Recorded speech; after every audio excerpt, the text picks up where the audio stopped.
What is going on? Welcome back to the Footium Strategy Show, episode 3, with, of course, the man that is Psufans2, aka Sean Newsham. What's going on, mate?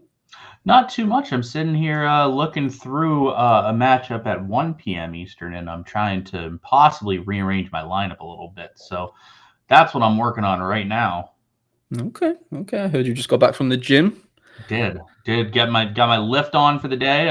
Glad to be done with it. Not a fan of going to the gym. So whenever you get back from going to the gym, I always find that as a big win, if you know what I mean. 100%. The win is leaving, basically. Yeah, the win is like when I'm done with the gym and don't have to go to the gym. Yeah. It's really just like, I'm like, I have other shit to do that I just don't want to be at the gym. Not like saying that in a negative way. It's just like, not where I want to spend my time. No, but it's a privilege to be able to work out, though. At the same, in the same token, like some people can't even do it. Like actually, physically, Hey, if I always went to the gym, I wouldn't have to go to the gym now because I wouldn't be large individual probably. So like I would also probably like it more than I do nowadays.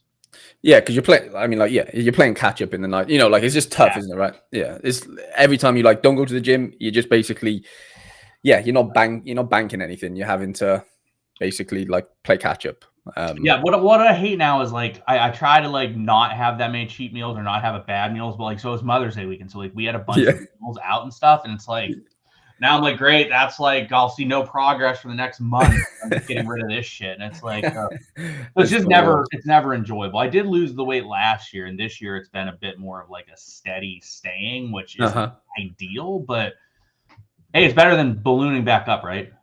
Oh, 100%. Chris, I appreciate you. Dobbsy, Veman, and Bachman all in the chat nice and early. I appreciate you, lads. Episode 3 today then. I was going to ask Sean's opinion on what we kind of expect, or what he expects, mainly because he's obviously much more of a veteran than I am on this game for Season 8. We're then going to go into a little story time where Sean basically effed up a lot of his teams this season.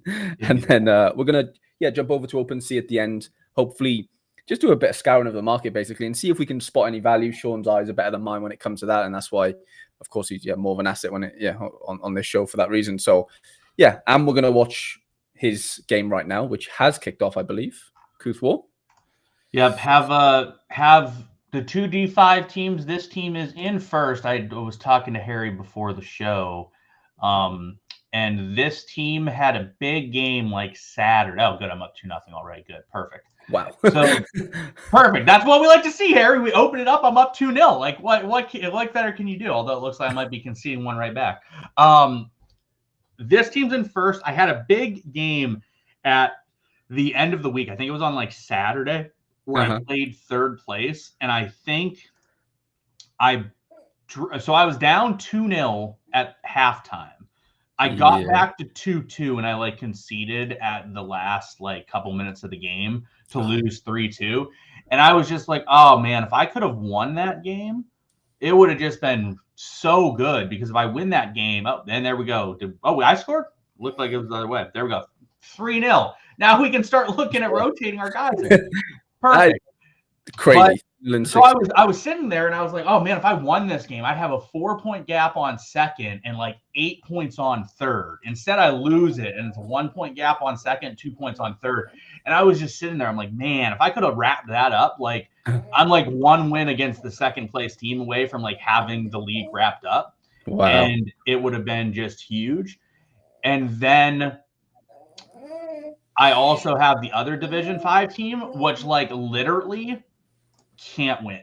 The teams are pretty identical and the league strengths are pretty identical, and I'm in 7th place, and the team just cannot win. They blow every game. It's absolutely wild. I actually am playing a ghost today, so let's see if I can find a way to lose a ghost. But here's the funny in that league. So the league leader currently is got a goal differential of 16, and I'm in 7th with a goal differential of 15. Wow. So everyone's scoring goals. I've given up quite a few goals. I have scored the second most in the league, but that team just loses games. I lost a game. This is that team, okay? That team lost a game last week in the 85th minute, 78th minute, and then lost another one the week before in the 89th minute and in the 81st minute. Which, like, that's not a recipe for success. Do you think that's like a tactics thing? Like, I meant, like, are you tinkering? Are you not tinkering? Like, I am for the most part. I'm available. I've been available for the most part for these games. And I just like this team just cannot win. Also, I'm like the king of like. I think I've lost 6 games this season in like the last kick of the game. Just like outright like lose the game, and it's just like, oh my god. Are you in like in those I drop situations? points. Either that or I drop points. Like I'll go to a draw, and it's like, come on. Are you like, I know it might be different for each one, but like on average, are you in ultra defensive? Are you in defensive? Are you in balance? Like what are you looking like towards the end of these games? Unless, I mean, if you don't want to say, it's fine. But no, so typically I start out balanced, and then typically if I'm not in a winning position, I'm trying to win the games. I'm not right. If I think my team is better than the other person's team, I'm going to try to win the game. And most of the situations, my team is, I believe, to be the better team. Or I guess there's other situations where it's like I'm down a goal, Right. and I'm like, I'm going to go for, oh, it looks like this guy has already made a couple tactical changes. So wow. We'll see. I wish it showed you. Like, I wish it told you what they did from a tactics standpoint. But I mean, I guess it makes sense that like you can't see what their tactics are, because then you can just play off of their tactics. But was he playing? I wouldn't take a notice. Was he playing the exact same formation as you previously, or is that a change? I didn't check what his formation was to start, so I'm not positive what. I'm gonna get the stream up on my phone. Play was. Yeah, you'll have to see what it was. Yeah, I'm not sure what it was, but so he basically is his team. His team's pretty decent too. Like his team's, I would say. Let's see where I had him ranked in the preseason. I think I had him around where he's at currently, because I go through and we'll rank each team in the preseason and like figure out. So I had this guy as the 3rd best team in the preseason, and he's currently 6th. He was playing the same, to be fair. What's funny though, he just switched up probably the tactic, just same guys though. Right. Yeah. Gotcha. The guy that what's funny is the guy that I actually had as the best team in the league is like in 5th. Yeah. I don't like, similar in my league as well. I've got this Rock Albion team who are like on paper one of the best for sure, but they just seem to lose every game. And whether that's, I actually had a question. I want to bring this up to you.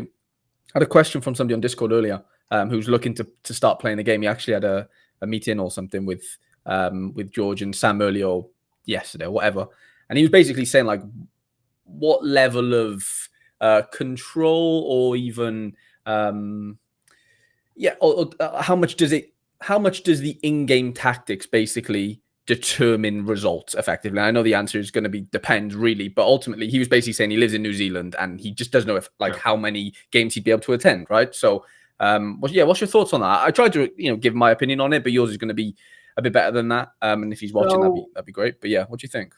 I think that the fitness level definitely plays into it. I think that fitness definitely matters. If your guys are low on fitness and my guys are high in fitness and they're ranked the same, I definitely will notice like typically my team has the best of it if you're watching the game. Yeah.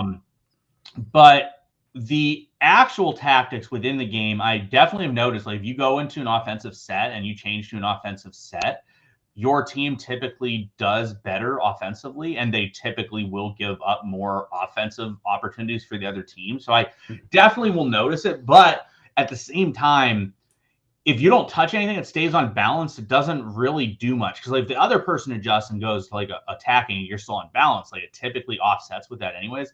And then also the other part that I would mention is like if you go to attacking or defending, your dudes burn through their fitness so much faster. Like I think if I played a full game on attacking, I think my guys would lose like an extra 10 to 12 fitness throughout the game, and compared to what they do without it being on attacking.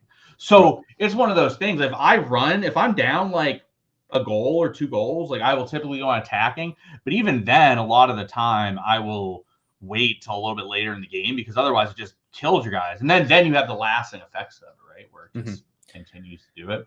And then the other thing I've noticed is that if someone has a 5 back, it's typically a lot more difficult to score. Not all the time, but a lot of the time it's a lot more difficult to score. So that's kind of what I've noticed with the different things. But like I think you can get away with not making adjustments in game. I don't think it's the end of the world, but I will say it is definitely like noticeable from a fitness level perspective, because if I have the ability to sub in two guys, like for example, like I have Pohl, as you see here, he's at 85 fitness. Mm-hmm. I'm probably going to sub him or Jurich, the other center back. I will probably sub at least one of them in this game so that they are available for future games. Depending on if this gets a little bit closer. Like typically what I'll do is I'll also wait and see like where the game is. Being up 3, like the further into the game we get, the more comfortable I feel being up 3. Similarly, like if I'm getting shit on in a game, which doesn't happen that often, it happens more so in my D2 team. But if I'm down like 4-0 at halftime, I will try to take out my key guys and just put them on the bench and get whatever result comes out of it. But bringing on fresh legs is definitely noticeably help. It definitely helps from what I've seen. Mm-hmm. So the downside of not being around is, 1, you obviously can't make subs. Correct. 2, you obviously can't change mentality, and if you start on attacking or defensive, you're just going to blow your fitness. Is the big issue. Like, I don't think you can unless you have a really deep bench and you can like go and do it. I don't think you can play attacking or defending like every game. Mm-hmm. Like I think you pretty much have to like have a super deep bench that you can rotate guys in and out all the time in that situation. I just don't think it works that much. Yeah. Do you think there would ever be a world where like there's some sort of like mechanism where you can like predetermine your tactics? Like if I go 2-0 down, 1-0 down, go attacking, so you don't have to be around, or does that defeat the object of like the live match engine? Definitely, it makes sense to have some sort of things. What I would like to see in that scenario is it not being like, I want to see it not be overpowered, where there is still a benefit if you are around and you are adjusting as the game goes. Mm-hmm. So I would like to see it like that. I don't want to just see someone come in and be like, oh, I said everything, I definitely don't have to be there. Because there should be some advantage to someone that is like watching the game and is like there in person for the game. Yeah, no, I completely agree. Brain just saying you're giving me tips for my big game in 3 days. For context, Sean, Nundy Villa, who were top of the league in my league, lost today to this team in 11th, I believe it was. Oh, man. 2-1. I played bottom of the league, which was great. And St. Reg, who I've already played, but we drew, we're all top basically, 26 points each. He does have superior goal difference by a lot, actually. And yeah, well, before today, it was Nundy Villa were 3 points ahead, obviously, right? So he had a nice little cushion-ish, but now it's all level. Yeah, you guys got a battle going there for that league. Even 4th is only 1 game off, effectively. Right. Yeah, it's really tight. I guess it's 2 because they're goal different. I typically will look at it. If it's like 3, if you're like 3 points back, but your goal differential is so far below, you're effectively 4 points back. Got you. I saw Jack he had a big Sorare week this week. I saw him. He won under 23. A big week in Sorare. And MLS, I think it was, wasn't it? Yeah, MLS and under 23 Super. Well, I mean, I'm gonna assume he has Carlos Gil because he just went does. I mean, the GOAT remains the GOAT, right, Harry? We're like 5 years in, and the GOAT remains the GOAT. What's changed? Do you think it was that meal when he took everyone out for a pasta? Do you remember that? No, I think literally what happens with him, and you can literally go look at his game logs for like 5 years. He'll go through 3 games where he doesn't get decisive, and everyone's like, "Oh my god, he's washed! He's like dead. He sucks ass." And you look at the box score, and you're like, "All right, he still had 30 AA every single one of these games. They just didn't have a decisive." So like first 5 games of the season, first four games of the season, he didn't have a decisive, and he averaged like 55 points with like 22 AA on those games. Okay, well then as soon as that happened, he clicked over the next 6 out of the next 7, he has a decisive, and he has like 80 points in 6 of the 7. So people just are like, "Oh my god, he's dust. He doesn't have a decisive." When in reality, it's like that's not abnormal. No, it wasn't. It was just the fact they weren't scoring goals when they start the season. Like they couldn't score a decisive, and if they're not scoring, he's not getting a DA, right? So I think he still has more goals than the rest of the team combined.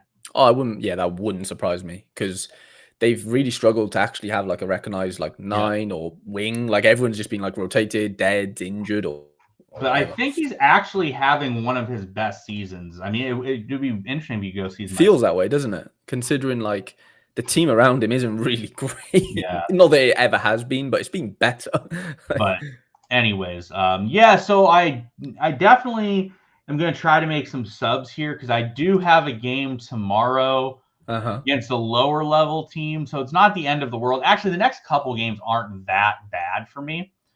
And then I play Clumble, which is the second place team, like on the 16th, which I think is Friday. So Friday I play the big the boys. the big game. That's the big game. Actually, I played them and third place back-to-back days. So like realistically, if I could win the next 4 and then win those 2, so like if I could realistically rattle that off, which I think is possible, I could be in a position where I can just like train the shit out of this team the back 5 games of the season, which would be fantastic if I could pull that off. Yeah, that's the goal, isn't it? Just to rip training as much as being in a position possible. where you can just train the shit out of your team is absolutely fantastic. Mm-hmm. Like I'm at like a weird place. Like I don't have many. Like in my main team, this is how I've kind of set it up. A lot of the guys are already maxed out, which is a good thing and a bad thing, obviously, in some ways. But like, yeah, as far as like available, like there's not much going on. I've completely trained up my goal guy, so he's 1 away like from minutes. So he could be he will be a 72 very soon. But like, yeah, I'm not really at any disadvantage when I'm looking to train guys here because there's just not much to do. Obviously, when minutes turn over, then there will come a time where a few of these will have a training slot. But like, I'm not in a position where I'm like rushing to get everyone trained. Whereas on my secondary team, I don't care what happens with the results. Like I was watching Jack's video earlier, and like he just kind of explained it pretty well with having the second team stuff. Like I'm just trying to rinse, the training as much as I can on all the young guys. Like you were saying, those 16-year-olds, like, can you get them into as many slots as possible for potentially selling, of course, but also, for use? Like the guy you gave me, Vieira, he's already in my main team. So he's a 43 now. He's like my 3rd best mid, and he's getting good minutes because that was just a position where I just needed a lot of where did he? Yeah, here he is. He's my 2nd youngest guy, still only 18. Not that he's like an insanely good card, but he's already ready to play in my better team, right? It only took 4 training slots. But that's the beauty of having a relationship with somebody who is higher up in the divisions, who doesn't want, all their academy guys. I think I did it with, I don't know if is he in the, Chris Talks Crypto. So I had 2 academy guys in my D6 that I gave to him just for, market or whatever price, like the price mint, because he wanted a few younger guys to train up. And it's just all about having that relationship, though. It's massive, isn't it? Oh, it helps a lot. I mean, like, because that guy wouldn't even really be in any of my squads. Like, I don't think he would be in any of my squads, but for you, he's able to go into your first team. Like, it's huge to be able to pick someone like that up and make it happen. Brain just gave me a bit of stick. In fairness, Brains, I don't think I've used him because obviously I've been just rinsing him in training. Because I'm like, I kind of do want to sell him, I think, just because of the age and stuff. I don't. Does it show like how long I've played? I know it shows the minutes there, but I don't know how many of those are my minutes. I don't think you can. Maybe if you go to the history, it might be in the history, or I think it's intended to be in the history eventually. It might not be there yet. Yeah, I thought it was. Yeah, look at that. I've trained him. You've only played him twice the whole season. Right, and I've trained him 5 times. Yeah. Like I barely you'll play used him a little bit here and get to the top. So you'll like be maxed out with him like by the end of the season pretty easily. Yeah, so like hopefully for this back stretch you'll do me well. Jack P says can't wait to get my goal. I got basically someone was selling out Jack and they won that card from a Footium giveaway or something. So I bought the secondary club for like 0.06, basically just market value. And I bought this guy for 0.065. But yeah, he's obviously on the older side of things. Like he's not exactly a sprint chicken, but at the same time, he still has good utility. I mean, I don't think if you paid 0.065, I don't think you can get your money back on him. But I don't think you would lose that much on him either. Yeah. I knew it wasn't like an insane deal when I got him, but I thought, he's gonna obviously help me get promoted as well. There's something baked into that. Like even if I get my money back and he gets me promoted or whatever, top 3, top 2. There's definitely stuff baked into that. Like there's definitely like the promotion stuff. Even just like bumping you up 1 position on like the final leaderboards is like a huge result technically. I was gonna check. I'm gonna get up maybe on a different screen first because I don't. I'm still at 3-0. It's the 60th minute, so I'm willing to take a little bit of a risk here and sub down some guys. And I'll do it slowly. Like if I'm in a situation like this, I'll typically like maybe make 1 sub at a time and try to just stretch out the time frame a little bit. But that's Bachman just said full-time whistle for the minutes count. Bachman, are you back from your vacation? Bachman sent me a very nice photo. Yeah, I got the pic as well. It looked I believe it's beautiful. at Yellowstone. I said, so I'm not, as you know, Harry, I'm not a nature guy. Yeah. I've only been to one nature-related thing where I was like, oh, holy shit, this is pretty neat. And that was the giant redwoods out in California. I went there and I thought those were really cool. His photo he sent, I was like, okay, that's pretty cool. I think that's like worth that would be somewhere I would be like, oh, this is pretty neat to go and see this. For sure. 100%. I actually went on a little trek on, was it Saturday? Yeah, I think it was. There's like this big like railroad going through Virginia. There you go. And yeah, it was pretty fun actually. We saw a train, which you don't normally see in the US. That is very true. Steam train as well. Did you when you lived in Wales? Did you ride a bunch of trains? Like, were you on trains all the time? No, like you could be, yeah, but I personally wasn't. Just because I drove, like there was no need. But people who don't drive yet, like trains are massive. Like everyone's taking the train to work, and because it's just cheaper. Well, you weren't like in the city. You were in this like outskirts, right? No, I was like baked into the city. Like, oh, really? And you still drove all the time? Yeah. Well, I drove to college because I was like 30. The college was outside on, like not in the city. Yeah. So I would drive to and from there, and obviously like soccer and stuff. Like I basically had to drive. Gotcha. Okay. But yeah, if you live in, it's like trains everywhere. Like literally, especially in the city, like they're so convenient. But I've never been a train guy, honestly. Like I was a bus guy, like because we have public transport as well, right? So you take a bus or a train, but mainly a bus guy. Gotcha. Yeah, we never actually that's not true. In college we had buses. We had there was a couple loops that went around bus wise in college, but like outside of that, like have historically lived in like the outskirts of cities. I did live in Pittsburgh for a year, but that wasn't really like that's not a train city or like I guess it could have been a bus city, but like I wasn't really riding buses on the buses. Buses don't seem to be very popular. So what are we thinking about season 7 rewards? They got released today. I think they've said 53.5 ETH so far. It feels like an increase on last year. So what's this? Increase since the 24th of April. Okay. Let's see. You probably find it if you go and look in their game updates. I honestly can never tell the difference. I don't pay that close of attention on that shit. So, all right, season 7 rewards. Let's see what season 6 were because I'm curious. Yeah, I'm trying to find them as well. Season 6 for I don't have the total. The total isn't. Oh no, it is here. 57 was in Division 6, but at the time ETH was 1,800, so it was around $102,000. Today it's 53.5 ETH, which is $136,000. So there's a lot more in there in terms of actual like dollars, but a little less ETH, but not by much. It's pretty comparable. Yeah. Vernon says that I think last season was 50-some. Yeah. So we're like 4 ETH away, but there's still time for it to increase, right? Correct. It'll probably increase a little bit more. I feel like it doesn't typically increase tons on the last one of the season because obviously like most people, what I will say is I do think some people will buy some academy minutes at the end of their season.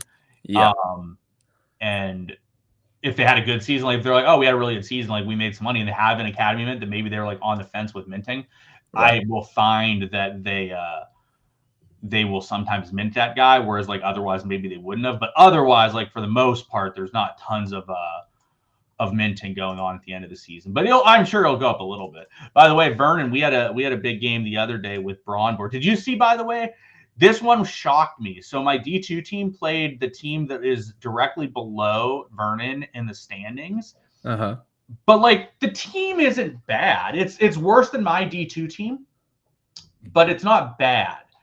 And I was up like 5-0 after like 20 minutes. I just shit on them, and I don't understand how. So click on Wing Sale, and it was the last game I played. I played Torth Town. And I just absolutely shit on them. And then the day before I played. Oh my God.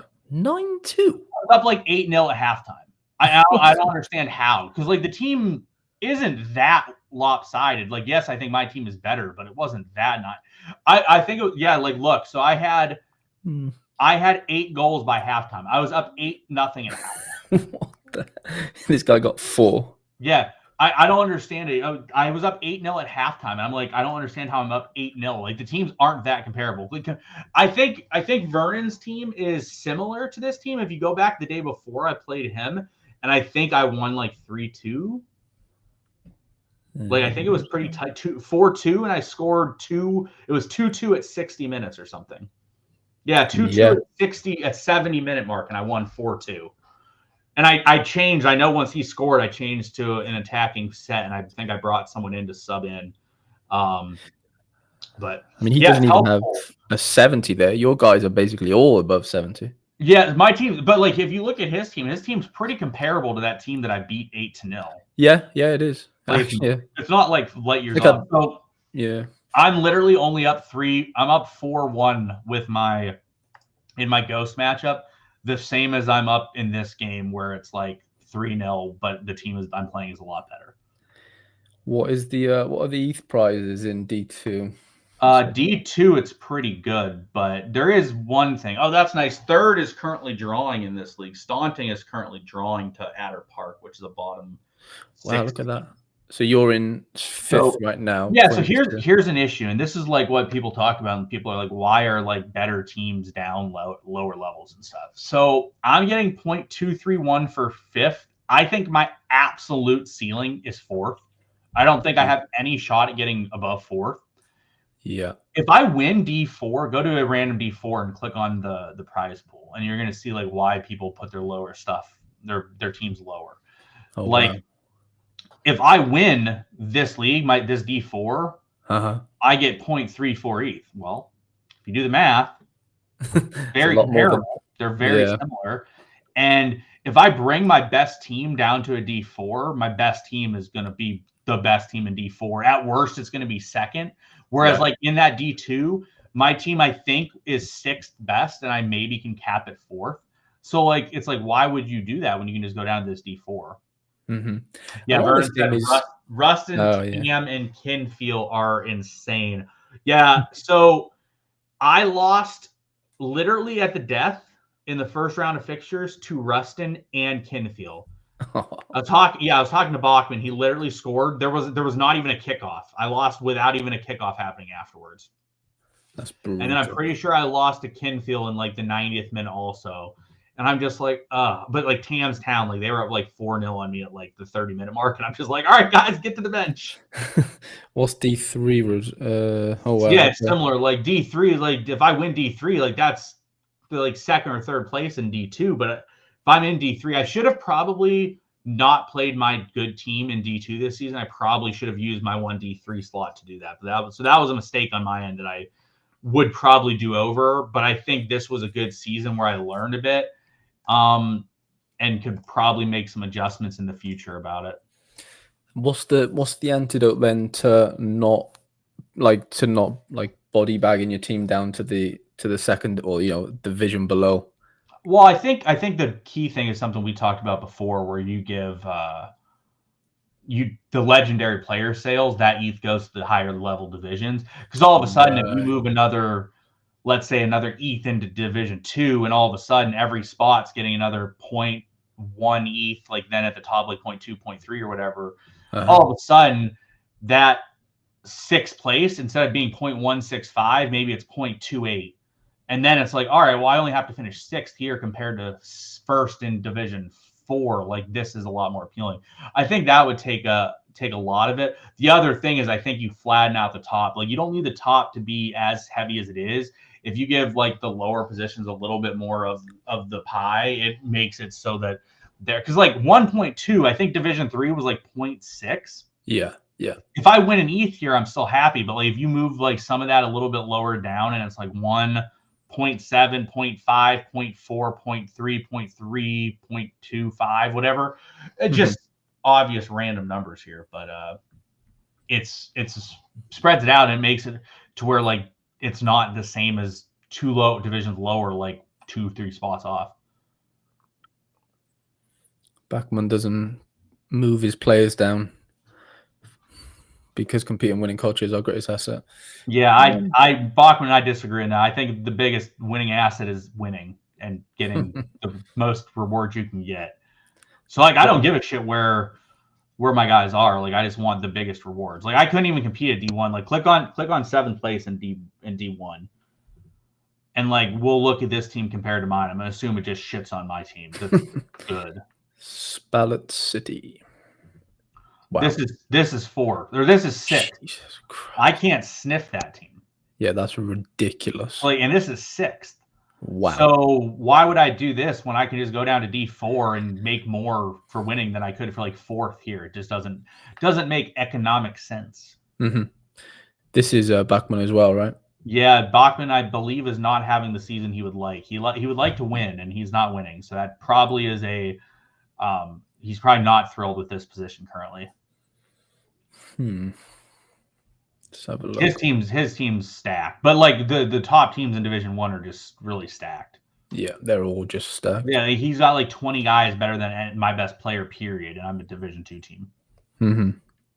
Like, just stacked. Yeah, it's wild. Different level up there, isn't it? Yeah, they're all getting better. What's it called team? Doesn't he have like 10 billion players? What's his name? The guy who's in Blackpool or in Blackpool? Oh, Hybe? I have no idea. I'm pretty sure he has like 50 teams or something. Someone told me. Yeah, I don't know what the address is attached to it or like what his highest level teams are. I have no idea. Got you. Yeah. Looking for food. I always wondered if Sora could do the cash prize allocation based on something like what Footium have done. But I guess I just don't really understand. Like, what do you mean by that? Well, like, I think Sora do like 25%, right, of revenue or something as prize pool money, or they always on about like the actual ordering. I don't know. Let us know. Looking for food, but Footium are able to like give out a lot more prize money in comparison to what they make, right? Whereas Sora can't for whatever reason. Well, Sora, I think Sora gives out what 40%. Well, no, that's in like cards. In cash, I'm pretty sure it's only 25. Oh, well. Like if they make 20, they give away 5 mil, I think. Oh, I didn't know that. I'm pretty sure. I'm sure that was like actual. Like yeah, no idea. I have no idea what Sora does. Sora aren't the most clear with what they do. How are you getting on? Are you 1-3 now? Okay. Yeah, 1-3-0. Happy with that. Was able to rotate some guys out. I do have a game tomorrow, or tomorrow is against a lower level team. Actually, the key was what did so actually that was a good result because Staunting, the team in 3rd, they drew. Yeah. And I'll take that because them drawing is pretty nice for me. Mm-hmm. Gets me at least 4 points clear of them now. Right. Which is nice. And I did start my path of getting my wins. 11-0. What the? Yeah, Bills is definitely a zombie ghost team. Oh yeah. Right, do you want to tell everyone how you were royally messed up over these last few days with the transfer window? Yeah, Surface asked a good question though, and we'll answer that. We'll go to that. Surface asked if you were a new player with unlimited resources, but just wanted to buy 2 teams, what divisions would you buy those teams in with biggest percentage ROI, not total profit? I think I would say D2, D3. That high up? Yeah. D2, D3, or D4, somewhere in that range. But I mean, that goes to the thing we've discussed, right? Like, I'm not saying D1. I don't even think it's near D1. Yeah. Because you just have to have like the best guys to realistically compete in D1 at the top, and those guys cost a shitload. D2, like those guys that I have, yeah, some of them cost a little bit, but like never to the levels of the top guys. Mm-hmm. And what do you reckon the outlay is roughly as a ballpark? What's the outlay, as far as 2 teams? Well, so Bachman, the issue is, I guess here's the issue. Rustin Tway is a D1 team. He's just getting the scraps off of Chickpea. Tam Town is a D1 team. Kinfield, I think, is a D1 team. So like none of those teams are D1 team. The most comparable team would be mine, which is Yeah. Wingsdale. But like again, this isn't even a full like D2 team. It's kind of like bits and pieces of all my teams together. Brain said I'd go D2, D4. I think that's not terrible either. Could be D3, D4 too, to like build like that one season, that first season, you just train the shit out of guys as you move up, and be able to get like the best of both worlds. But so like my team is probably the most D2 team near the top, I would say, and like all of those guys at the top are all mints. I think I minted every one of those guys, and then I have brought in and bought a couple guys. Like I bought Nieto for sure. But they're all like D1 or D2 mints, I think, that are up at this level at this point. So like all these guys were academy mints. So let's say D1 is 0.1, D2 is 0.08 or something. So like 30 guys like that. The issue is you need to exceed a bit what I'm doing to pay it off, or you need to be down in D3. Like this team in a D3 is probably the best team in a D3, and D3 is 0.6 this season. So like I think that there's some merit to that. Yeah, Vernon makes up a good point too. But I think you could do it. I think you could do it in D2, D3 as well. It might be a little bit more. So Vernon's opinion of a D3, D4 combo might make sense. The issue is actually I don't think I would recommend doing 2 teams. I think I'd recommend doing 3. And what I would do is I would try to have 1 at D2 level and then like 2 at D3, and I would ghost the D2, play the 2 D3s. They would go up. Then the next season I would play one of the D2s while relegating the other one down to D3. So then effectively you would yo-yo each season between 1 D2 and D3. Yeah. But again, we're coming back to not an issue, but like we're coming back to like the yo-yoing, aren't we? Which is again, it's part of the game right now, I guess. And if it continues to be part of the game, then fine, but it might not. So I don't know how viable that is going forward. Buckman says the real financial success so far in this game has become from winning titles over evenly matched sides in D2, D3, D4, etc. Hence, greatest asset is to have experience capability. So yeah, his argument is like staying high as high as possible will give you more experience, which fair enough. It is true. I mean, I sort of tried that this season with my D2 team. Like I thought I could realistically. So there was a Kinfield moved his dude super late, so you couldn't properly like plan for it. I thought there was a possibilities I could get to 3rd in this team, and with the outside shot of getting to 2nd. And if I got to 2nd, it would be perfect because then next season I would get D1 academy mints, and I would just ghost that team and not have to worry about it. So I thought that there was some merit to that, but what we found out is I'm in 5th. I think my realistic ceiling is 4th. I don't have any shot to promote because getting promoted in the spot where I'm at now is actually a good thing because then that is literally a free ghost team that I don't even have to think about because I can't compete right now. That said, when my guys are all like 3 or 4 years from now, when they're all in their prime, I could probably compete lower level D1. But again, like what's the point like at that time? So I think to me, the most optimal strategy currently is make sure you're in a position to optimize guys when they are like at their peak levels through their primes. And I think I'm going to be able to do that because I'm going to try to have a bunch of D2, D3 teams that like when these guys are in their primes, I'm able to run them in their D2, D3s. Yeah. Because I don't think I can realistically compete at D1. I think my team isn't good enough to compete at D1. I think best long-term scenario is my team is a mid-level D1 team, which as we've seen looking at the prize money, a mid-level D1 team isn't good. Right. Like I want to have a high-level D3 team. Yeah. So the only benefit for Wingsale getting promoted is the mints, the academy mints, right? Basically. The academy mints, and I'll also like I currently have too many teams where I have to realistically ghost a team that I probably would rather not ghost. Whereas if I get this team to D1, that is the auto ghost team because I can't compete. So it makes your life easier in some way as well because you're not having to decide. Yeah. So like this season, for example, I ghosted my D3 team, which looking back, I think was a mistake for me this season. But I wanted to see how the D2 situation went if I took it seriously. And unfortunately, it's not going the way I would like it to go. Yeah. So if I had to do it again, I would not ghost that and I would ghost this team instead. But if this team was in D1, it's a no-brainer ghost because I can't compete at the D1 level. Right. Which again goes to your point, like if I'm incentivized to not be as high as I can be, that's bad for everyone. Yeah. Yeah, it's bad for the overall pyramid, isn't it? Like it's Yeah. like, why wouldn't you want to be in the Premier League? You should Then want to be there. I want to go to D3, then you're in D3. You don't want to be in my D3 because I have a shitload better team than you. So you want to go to D5, then you're in D5, and that person has a shitload better team than Harry. Then all of a sudden Harry's in D7. So like it just all pushes down. It's just a bad sign when everyone wants to go down.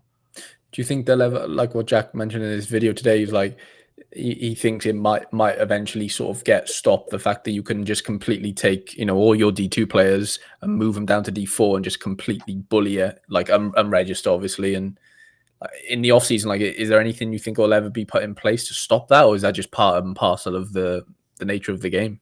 I mean, I think that it needs to be fixed to some extent. Bachman says, I do agree with this to some extent. In the long term, the next step is consistently finishing above similar sides. That is true. Eventually, when we get to the long term, like D2, D1 teams, like they're all going to be realistically similar. But until that time comes, you want to get as much out of it as possible. And by yo-yoing and auto-relegating, it is the same. Then Brains brings out a point. This is an issue. If Brains puts his 30 best players in his D3 club, he's the 10th best team. If he puts his 30 worst players in his D3 club, he has the 10th best team because he is not at the level where he can compete with the other D3 teams, and there are two ghosts. So that isn't a good thing. Like you should realistically want to get to a point where Brains is like, I would rather finish 7th in D3 than 2nd in D4. And do I think that they have a clear path to fixing that? No, but I think that it needs to be a little bit changed off of what it is now, which I do think the legendary players does help that if you do that to some extent, but it's still it's something that has to be fixed long term. Yeah. Brent says it here. I was just thinking that there's quite a lot of similarities in Sora, right? It's like the same whole, I know it's kind of different, but like, you know, play to where you can afford to play, right? Like, in that sense, like if you can't afford to play unique, you're going to play rare, you know, rare, super rare, or limited. Correct. I know it's different because like on this game, there's no scarcities, right? But like at the same time, I mean, like, there is scarcities of cards, but they can move up the scarcities, right? Depending on their potential. So the current issue is that like currently, if you are a D7 level player and you win D7, you're just screwed the next season. And you're not even screwed the next season. You're potentially screwed long-term going forward, because if your team is good enough to stay in that Division 6 but finish like 6th every season, that's a disaster for you. Yeah, because you're just not gaining any momentum. You're not making you're just anything. Like finishing 6th, you're just getting killed. Yeah, that is the issue, isn't it? Here we go. Surfer says, one solution could be to have players' ratings be a factor of the division they are playing in. There could still be some benefit to moving guys around for position/training, but not for gaming the rewards. Well, there could be, there could be some chances of like if you're at a D7 or like a D1 level, you train a lot faster or something. Different things that like, okay, well, if I'm here, I get my guys trained 20% faster or something. Like or like an extra training slot? Or like an extra training slot, just different things where it's like, oh, like, like I'm at D1, I have 3 training slots compared to 2. Like there are possibles. Bachman said, I think that they have more incentives on the way. I don't think they like the relegations. I think that makes sense. And I think that there is a logical thought that they shouldn't like the relegations. Like the relegations currently in the way that people are playing stuff. Like just imagine you're in D5 and I come down with my big heavy hammer team. There's just no chance. Like it's like me next season. If I get promoted this season, I'll be in D5, and it's like I haven't really looked at what it's going to take to compete there. Team. Right, yeah, your one. But I mean, like where my league will be in. You know what I'm saying? Because you go into like a set. So I'm in like what's it called? D6 League 21. So will that put me into D5 League 10 or D5 League? Yeah. Well, something like that. It'll put you. In my team is in D5 10. Oh, is it really? Jesus. Yeah. Stand down. Yeah. Like that's my worst team, and I screwed it up to some extent. Like I'm just a long way off. Yeah, I am just obviously. Like the big difference here is like from the teams I'm playing in D6 is like they don't really have those 60s. Like they're like capped off at that. You know what I'm saying? Yeah. Like it's just this extra bit of quality at the top of the game. 5-6 players that just make the team obviously a league or division above. Yeah. But like you said, like all of a sudden, like I'm bringing next season, mm-hmm. I'm going to have 3 more D1 Academy or D2 Academy mints that are coming down here. And like that type of player, effectively, like where Gaba is now, that's effectively a D2 mint. Got you. So I effectively have like 5 more dudes that can come down and be like that. Yeah, that's the big incentive of having like those high divisional mints, because you can just throw them down straight away and they come instantly competitive, or they become instantly competitive. So Surface just in a lower league. He's a D7 player with 2 teams, and I like getting promotion to D6. But let me ask you this, Surface, right? That next season, you're just forfeiting that team and moving everyone to your other team, getting that team promoted. So you're yo-yoing between D6 and D7, which is the whole thing we're talking about. Like that's bad because you have no incentive to play D6 because your guys aren't at the level of D6. Mm-hmm. Yeah, and Laird, hello to Andrew Laird, comes in and said that's a poor game mechanic, correct? Yeah, that's a bad game mechanic. If you are like, hey, I got to D6, awesome, all right, forfeit, that's not good. And so for I think that perspective, like that's why they need to figure out a stop to that. And whatever that's that's why the yo-yo works, because like you get the benefit of you get those academy mints, and then also you still get to compete your team at that lower level the next season as well. Right. So it I mean, the only benefit in that specific season is just the mints. Like realistically, if you can't compete with the current team you have, correct. Or you improve it, right? Like that's the alternative is, sink more in and go again. Like what I desperately had to do that going from 7 to 6, because all my D7 guys were like old, basically. Like I just came in and just wanted to play the game for a season, got promoted, and I'm like, oh, well, I've just lost 4 players because they were too old. I'm losing another 7 this year. And I've got no, I think you should start the game with I think you should come in with the longer term view, i.e. buy as young as possible, not regardless of rating, but like you want as many seasons of utility as possible, realistically, if you're starting from day dot, I think, because otherwise you're playing catch up like I was. I had to sink a load more into even just stay in D6 this year, so you'll pay for it either way, is whether you want to pay for it up front and like buy young and decently rated at the start, but you might not win much. But like you said, with a lot of your guys, 3-4 years down the line, when they do become they're in their prime rating wise, you will end up reaping the rewards to a degree, but you just don't know what the rewards will be then. There are lots of things change, right? Yeah, Bachman said, I don't think it really plays out that it makes no sense to go up. I never said it doesn't make sense to go up. It just always makes more sense to go immediately back down. Mm-hmm. It almost never makes sense for the person to stay up or to try to go up again. That's kind of where the issue is. No, I actually did try and stay in D6 because it's more valuable to get me to those academy players. Both times my other team was D8. I'm doing fine there without moving better players down. Yeah, it's just I don't have a perfect solution for this, but like, yeah, they definitely got to figure out a way to the fact that almost everyone agrees entirely that, oh, I got to get relegated. That's a bad thing. It shouldn't really even be in the thought, like in my opinion, coming as like a newbie, like it shouldn't really be even in the thought process, like just as like a layman sort of view of it. Like, why would you want it? I want to get to the Prem. Like, imagine Man United just being like, man, we got to get relegated, guys. Let's go down to the championship. Like, they just mind you, this season they might want to do that. Well, yeah, if they lose Bruno, I mean, hey, they're one game away from having a better season than Arsenal. So is Tottenham. Yeah, that's fair. Like, there's no world in which you, Harry Trades, tells me not winning a title and finishing like 4th and being in the Champions League is better than winning Europa League and playing in the Champions League. Right.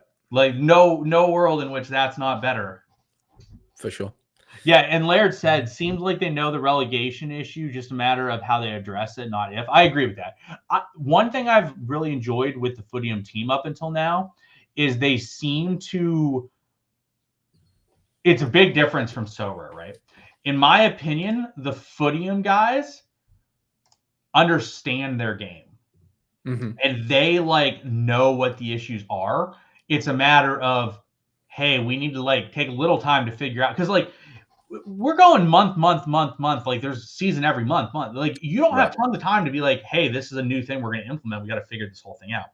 And I think that that's a big thing currently, is like they typically know what the problem is. It just takes a little bit of time to implement. But like compared to Sorare, where it's like, did you see their tweet there? They were talking about, can this guy reach 100 rating? And Gator guys like, how stupid are you guys? No one used this. This makes no sense. And they deleted the tweet eventually. But it's like Sorare, like you look at that team, you're like, wow, you guys literally don't understand. You're like McDonald's that like thinks you're selling Kentucky Fried Chicken. Like the Footium team understands what their issues are, just that you can't fix them like within a day. It takes a little time. Yeah, and like you said, because it's month to month to month, like you don't really have much time to change a whole lot, you know. Bachman said he doesn't agree. Plenty of possibilities to sign players in a variety of ways. The issue is I don't agree with that. You're basically just saying spend a shitload of money and then you can play at a high level. Like, yeah, if you want to, but most of the people at the top level are spending a shitload and they can't get the returns that they need to break even or get even near close to that. Like you're a bit of a difference there because you've done it a little bit more intelligently than some others, but I can't just pop into D1 and compete without buying like 7 legendaries. So I can't really make that up. And then also on the same side is like, I can mint a D2 or D7 player, but that D7 player is never going to be valid at D2. Obviously, if I get a rare, like, yes, that might be the case. But like, I can't just like mint a guy at D7 and it's like, oh, hey, all of a sudden this guy's really good. It's like you minted the guy at D7, his max is 65. At some point, 65 is not going to cut it anymore and realistically be able to play at the higher levels. Yeah. Which I don't think is I don't think it should work opposite to that, right? It should be like, you know, you mint better players higher up you get, but at the same time, they're not ready for that division in the now, are they? They're ready. They will never be able to play that level. No, but I mean, like right now, it's like you mint a D2 guy and you play him in D6 and he's a smash. Right. Like you don't mint a D2 guy and play him in D2. Correct. Which I guess is fine. Like that's kind of how I think it should fine, be. But my thought is more so the issue is like you mint a D4 guy, he can never play in D1. He can never play in D2. So like if I mint a D4 guy, like I'm gonna go look at a D4 guy. So like I have a D4 mint right now. My best guy that I didn't mint is in D4. This is D4. He's a 41 overall. His max is a 59. Yeah, so he's never going to be good enough. So he can never play above D3. Like realistically, he's never going to get to level. Like you'd never can play him there. Right. So like my issue is like when I get a guy like that, even my D2, like I'll look at my D2 mints. So my D2 mints, I have one D2 mint that is on the sideline right now. I didn't mint these two, but they're not bad. Like so they're reasonable D2 mints. So my one D2 mint is a 16-year-old 52 overall. His ceiling is a 74. That guy can never play D1 and be competitive. And he's probably not even a great D2 player in the long run, but can probably play D2.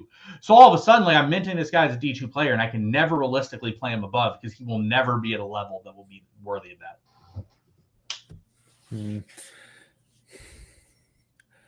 I like how the academy thing works, but I think you only benefit from it technically if you have multiple clubs, right? Yeah. In a weird way. Yeah. Like if you just come in and play D7, D8, or let's just call it D6. Like most of those D6 academy mints aren't even going to be good enough for a little while until they're actual like half decent D6 players. Correct. So like, you know, it's one of them where you're playing like a waiting game within a waiting game, and it's like unless you've got a D8 club then to play them down and give them the minutes, I think it becomes tough to actually like gain value in the now from the academy players. But maybe that's not that's not, they're academy players for a reason. Like I get it, they're younger, like they have time to grow. Bachman said that maybe not going down at some point, but not immediately always. I think there's some validity to staying up because you can get those academy mints. The issue is like you might get 1 to 2 academy mints in a D1 team that you're like really excited about and that are like really helpful. And then after that, it's like I would rather just be in D2, win and finish second or third in D2 than finish seventh in D1, and I can just pay the difference of what it would have to be for me to buy someone else's mints. No, that makes sense. In D1, D2, D3, do you ever mint players just to sell? Yeah, quite a bit actually. Like me and Bachman have done deals last 3 seasons or something where like he goes through his mints, is like, okay, I'm getting these guys I'm not, and then typically you can buy those players for like 20 to 40% markup. I probably had 5 or 6 guys this season that that were academy mints that someone just paid me like 25% markup on them, and I minted them for them and sold them. So I think there's a lot of merit to being at the higher levels, and that is one of the benefits at being at the higher level. If you are in D1 and you're getting 7 D1 academy mints, I can probably sell those guys for on average like 30% above mint value at. But like even then, like let's say I get 7 guys and I get an extra 0.03 on all 7 of them. So basically the difference is with me being there is I get 0.21 in value from being there and selling them. You make up more than that by playing in D3 than in D1, right? Because like let's say I finish in D1 and I finish 7th, which I don't even think I could do, but let's say I get 7th. Yeah. D1 7th is like 0.15 and D3 first is like 0.7. It's not even close to comparable at the same level. I'd much rather play D3, pay the markup myself on a couple guys from D1 that fit what I want, and do it that way. 3, yeah, whatever. Yeah. The best way to currently play Footium is to have multiple teams. The amount can be dependent, and yo-yo / sort through like what the optimal stuff is at that given season. Or like around the 2 to 4, 2 to 5 range type of, divisional situation. Because Surface asked if the variance in quality is high like it is in D7. So in D3, the D3 that was in my preseason look through, I would say 11 of the 12 teams were at least, I would say 10 of the 12 teams were like comparable. One of them wasn't comparable, and then one of them was a ghost.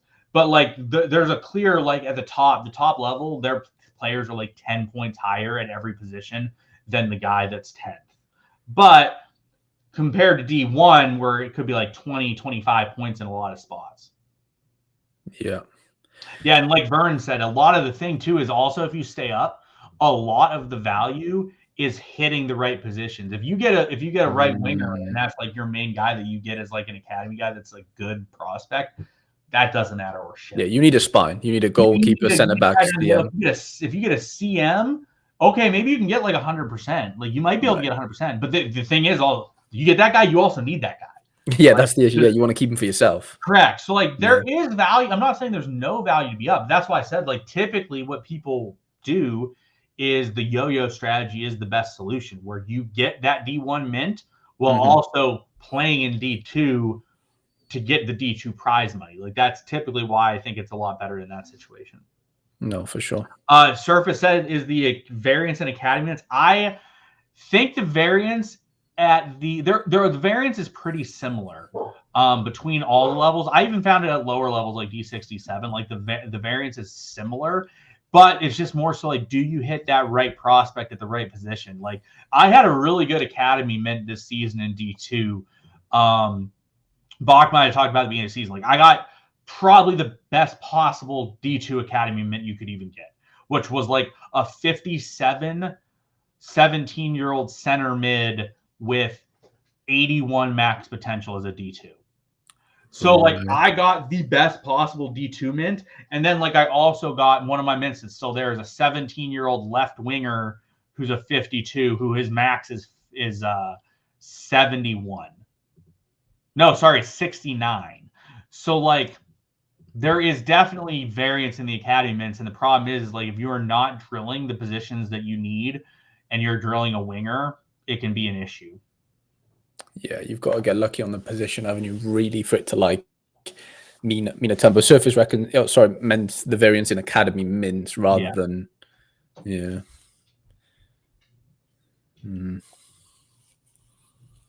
So is a legend on your horizon? Maybe. Surface asked, do you consider leadership and stamina at all? I don't care that much about leadership personally. Some of the guys will have good leadership. Like, I don't really care that much about that. But stamina definitely matters. If I get a guy that has a lot of stamina, it definitely matters more to me than someone else. That like, if you have low stamina and you're at like center back, where I'm going to typically carry like 4, it's not the end of the world if you have worse stamina. But like if you are a guy where I do not have any of that position, and it's like I'm going to need you to play cool like 2 out of 3 games every stretch I'm playing you 2 out of 3. I need the better stamina you have. Definitely is helpful for sure. So in Sora, we see it. Well, we used to see it when he used to do some fun things with pricing, as far as like players' prices would sort of adjust accordingly to ETH rises or even decreases. Like obviously we've seen a bit of an ETH bump over the last couple of days. Like the Footium cards, like does it get affected by that? Like is the ETH, like if it's a $10 card 2 days ago, is it obviously like is it a $10 card today? Well, obviously the ETH price would it. We haven't really seen it. Hasn't ETH been pretty much? ETH went up a lot over the week, like over the weekend. I'm sure. But what would? Oh, I guess ETH at the beginning in like January. That's crazy. It's like I guess in January ETH was almost 4K. I didn't realize it was that recent since it was that high. But in theory, Footium is a lot more based off of just ETH and not actually like based off of price. So in theory, if it was worth 0.02 ETH, it should be worth 0.02 ETH. But realistically, there's not as much movement during the seasons for obvious reasons. I think that we can see a bit more of that like in the off season of like, do people mint a lot less players because the ETH is up there? And then you asked about legendary player. Is a legendary in my future? Maybe a couple, but probably not for a couple more seasons. I think my guys will hit like my primary window, and like I'm gonna have a lot of people start hitting their peaks and their stuff is probably in 3 or 4 seasons, because it's gonna take. I got to get my rares up there. My rares are the real issue. So probably 3 or 4 seasons, and then I have like a 4 or 5 season window. So an older legendary player, a position of value might be valid for me in a couple seasons. A younger academy guy or a younger legendary guy may be valuable for me in a couple seasons, but those obviously go for a lot less. But realistically, it's like it's got to be the right position, and that's where the real issue is going to be. Is like, is it going to be the right positions? And you need to, like you said, you need to time it, really, don't you? When your guys currently are in, their peak, effectively. For someone like me, yes. I think for Bachman, I don't think it matters, because Bachman will just buy a guy and like he can use them, or he can send him down to like his D2 or D3 team, train the shit out of him, get him minutes, and then in 5 seasons he's ready to replace someone who retired, right? For me, it's more so like I only am going to have so many good players. They kind of all have to be there at their peak at the same time. Because I was in D1 for 3 seasons. 2 of those 3 were only 5 academy mints. So like I was maxed out at like 17 D1 mints, and then half of them were not guys that you would realistically want. So I have like only 5 to 10 legit D1 academy mints, and then rares. But the rares, like it takes so long to get the rares up to a high level that I think my window is probably in like 4 to 5 seasons where I'll be at like my max. No, that makes sense. Surfer says, would you want them to put more resources in improving the game engine, specifically the UI, so that you have something better to watch, maybe something like MFL? I don't know if I would even say the MFL thing's that much better to watch, is it? Or if any? I've seen it and I don't really care. Like they're just little counters, aren't they? Like I don't know. If they were like actual guys, like on Football Manager, then maybe. But like it's not. I wouldn't call it, like, no shame. I wouldn't call it appealing to watch, if I'm being honest. Yeah, like I would say I don't see much difference. I mean, the answer to this is yes. I mean, you do want to see the game engine continue to evolve, right? But in terms of like where it is now, I think it's fine and it's solid. It's just like, would I like to see it a little bit better in the future? Of course, but that's just a natural thing. Like, you want it to improve, obviously, as we go here. Yeah, you could. Yeah, you probably argue it's a little bit better, like, because you can see the count. I don't know, like, yeah. Like, I mean, do I rather than want like a it flow better? thing. Is it like, do I think the MFL experience is like better? Not really. I think it's different, and I can understand why people would like it as well. But like, I like reading through the play-by-play effectively on here. I think that it's pretty solid. I guess my question is more: does anyone actually care about watching the games? Is that important to the experience? Yeah, that's an interesting question. I think some people do. I enjoy it. I love the live experience. Like, yeah, I not like even the fact that I can change my tactics. I just like watching the momentum. Like, if I'm 1-0 down, I go 2-1 up. I'm actually like getting quite buzzed off it. Like, genuinely, I do get a bit of a buzz off the experience in game. Genuinely. Yeah, 100%. Like, I definitely think that it's got some validity into it, and I think that they're going to continue to improve upon it as we go here. I think that that's only the logical path that we can go down. Buckman says, yeah, no, it definitely is important for sure. Yeah, Surfer says he cares a lot. I just don't know if others do. I also wish they had some solution to horrible game times. And yeah, the time thing, like we brought it up earlier with the the New Zealand fella that messaged me. Like, it's tough, isn't it? Like, it is tough. Well, I know when I was in, like, my times are good now at the higher level. I think that, well, one thing I would like to see them do, and I know Bachman will disagree, but I would like to see, like, the divisions and the what league you're in constantly, like, resorted and, like, have different, because, like, if you're in a bad league where there's just a lot of, like, strong teams, it can suck, especially like at the higher ends, like D2, D3. I'd like to see them basically, like, put together in one pot and, like, reshuffle them each season. Yeah, I'd like to see a randomized each season. I know Bachman doesn't like that. He likes to see, like, the same teams in the same leagues and stuff. I would rather see it randomized. I think random's cool in a way. But, like, yeah, I don't really, the divisions, I guess what you could do, once you're at the higher divisions, like, you don't really have a choice. Like, there's only a certain set time that works. But at the lower divisions, they could be like, in Division 8, be like, what time slot would you like your games to be? And then try to do stuff as best accommodating in that situation. Vernon agrees. 100% wish they were randomized with. Yeah, like, at the lower levels too, like, it can be pretty bad. But, like, obviously the lower levels, you're going to start going up and stuff. But I would like to see different pathways for teams. Like, if I'm in D3, I don't want to just see the same teams in D3 and then in D2 or D3. Like, I don't want to see it forever. I would rather see, I think the team should be randomized at all times in all the leagues. Every season should just be a new randomization of a set, is my thoughts on it. I think that adds to the, just to the obviously the randomness of your season, right? Like, it's such an unknown and nobody has control over it in a way. I kind of don't mind that. I think it's quite rigid now. Well, if you look at all the divisions, at least all the leagues that I'm in, if you look at them and you're like, oh shit, this D2 is, like, way stronger than the other D2. It's like, oh, I'd rather be in that D2 or vice versa. So I think if you, like, randomize it every season, that might happen, but at least the next season it might be different. It might be but at least, like, you wouldn't be scared of getting into a division. Like, right now, I'm scared to go up to D5 because, or wherever, D5 because you're in it, right? And, like, you're not even the best guy. If I didn't even have to have that thought, I could still get screwed and be randomized into some mental league. But at the same time, at least there's no, like, I don't have any control over it. Not that I have control over this now. Well, I guess I do. I could just not want to get promoted and just, just sit my guys. But, well, I think what that does is it helps that, right? Because, like, let's say you're in D3 and you're like, oh, I'm going to relegate to D4, or you're like, oh, well, if I stay in D3, I might get a lucky D3. I might get a good D3. Yeah, I might get. And then I think that's a much better approach for it. I think that helps things. But yeah, Bachman doesn't like it. Bachman thinks the club rivals is very underrated and maybe could do it every so often. I don't give a shit about rivalries at all. Yeah, like, that's something that, like, you can afford to care about once you're in the high. Like, that's like a whale problem. Like, no disrespect, like, but it just is, like.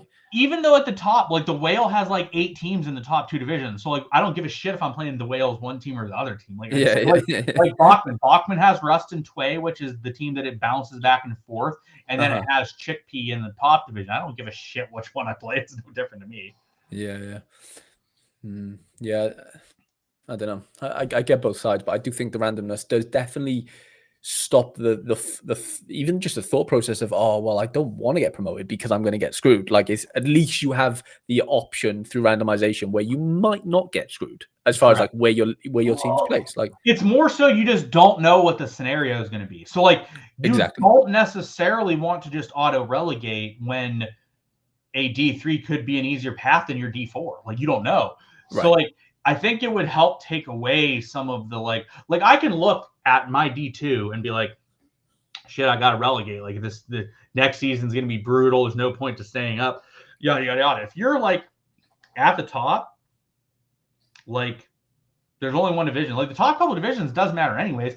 And in D5 or 6, you're not supposed to be in the same D6 as the same team for 7 seasons. Like, you're expecting to go up. You're not expecting to just stay in D6 with this team that you're playing against right now. Yeah, 100%. No, that's a good.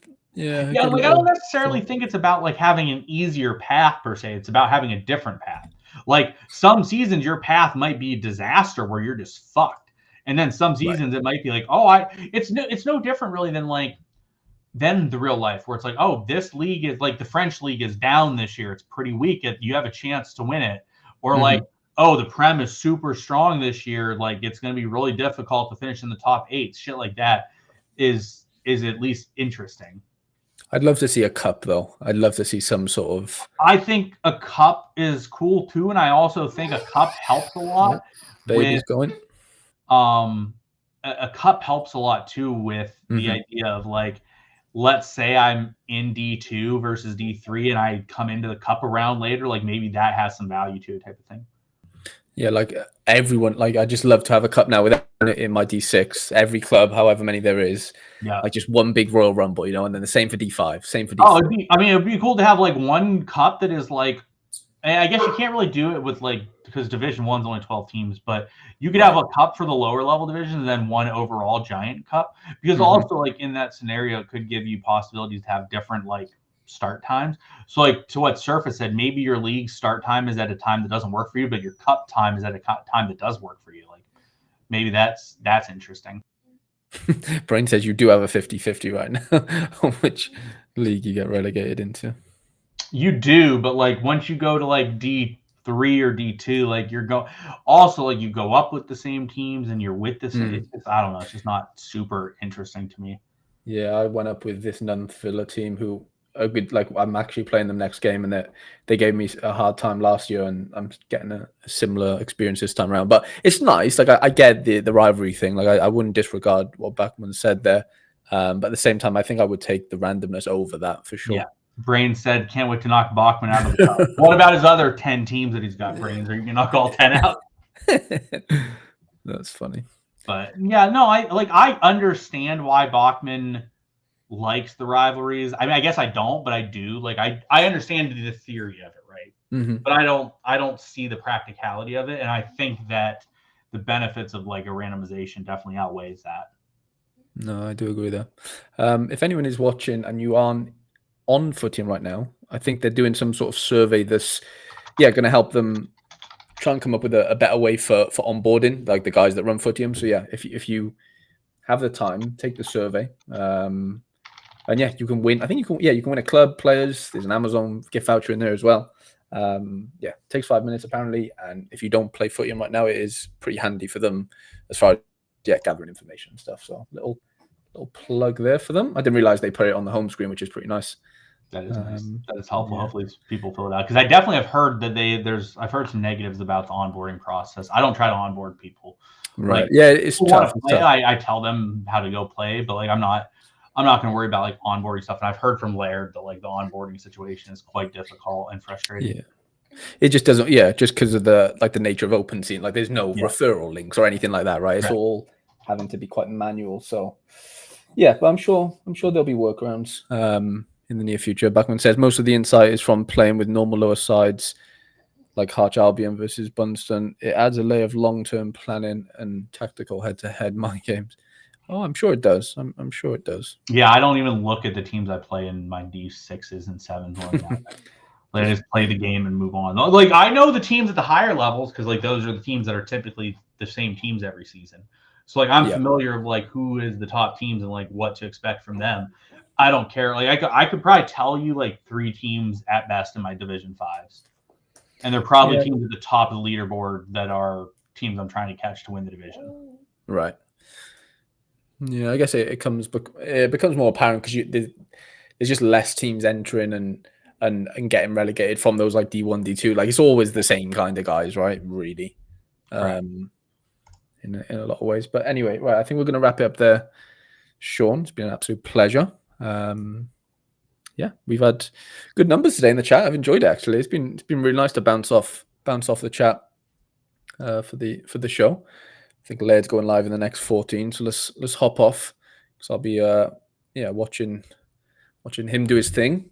Sean, I appreciate you, mate, and we'll be back for episode 4 next week. See you in a bit, guys. Boom.